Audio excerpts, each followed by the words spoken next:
That is very good. So how did you explain? What all did you explain about Diwali? I will share the presentation. Sometime Diwali. Sometimes I will send you the video, Prabhuji. Like okay, very nice. So that is very nice. You are explaining to the whole world about Diwali and significance of it. class. Keep it up. Thank you, Prabhuji. Hare Krishna. Hare Krishna. So we'll start our regular one round of chanting. It's 7:35 now. We passed 5 minutes. Okay. Hare Krishna, Prabhuji. Hare Krishna Mataji. Pranam, how are you? Dandavat Pranam, Prabhuji. We are back to normal life. I missed last week's session, but I couldn't focus. I have to rely on the recap now. I couldn't even listen to the YouTube video, Prabhuji. Sorry. He's going to ask you recap. Not me. From next week, I will be ready. Thank you, Prabhuji. We did second sloka, right? Which one did we do? Second or third? I don't know, Prabhuji. Okay. We are all busy in Bhakti Shastri, I guess.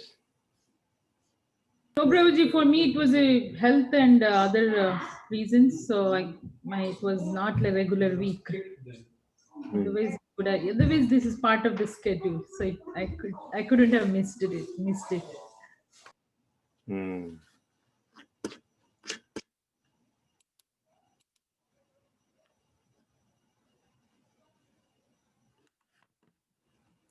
Let's start chanting. Jai Shri Krishna Chaitanya Prabhu Nityananda Shri Advaita Gadadhar Shivasadi Gaura Bhakta Vrinda Hare Krishna Krishna Krishna Hare Hare Ram Ram Ram Hare Hare Krishna Krishna Krishna Hare Hare Ram Ram Hare Hare Krishna Krishna Krishna Hare Ram Ram Hare Hare Krishna Krishna Hare Ram Ram Hare Krishna Prabhu Krishna Hare Ram Hare Hare Krishna Krishna Hare Ram Ram Hare Hare Krishna Krishna Hare Ram Ram Hare Hare Krishna Krishna Hare Ram Ram Hare Hare Krishna Krishna Hare Ram Ram Hare Hare Krishna Krishna Hare Ram Ram Hare Hare Krishna Krishna Hare Ram Ram Hare Hare Krishna Krishna Hare Ram Ram Hare Krishna Hare Ram Hare Hare Hare Krishna Krishna Krishna Hare Ram Hare Ram Ram Ram Hare Krishna Krishna Hare Ram Hare Ram Ram Ram Hare Krishna Krishna Krishna Hare Ram Hare Ram Ram Ram Hare Krishna Krishna Krishna Hare Ram Hare Ram Ram Ram Hare Krishna Krishna Krishna Hare Ram Hare Ram Ram Ram Hare Krishna Krishna Krishna Hare Ram Hare Ram Ram Ram Hare Krishna Krishna Krishna Hare Ram Hare Ram Ram Ram Hare Krishna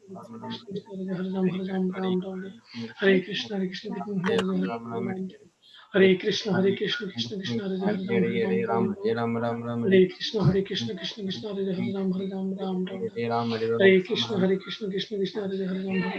Ram Hare Krishna Krishna Krishna Hare Ram Ram Hare Krishna Krishna Krishna Hare Hare Ram Hare Krishna Krishna Krishna Hare Hare Ram Ram Hare Krishna Krishna Krishna Hare Ram Ram Ram Hare Krishna Krishna Krishna Hare Ram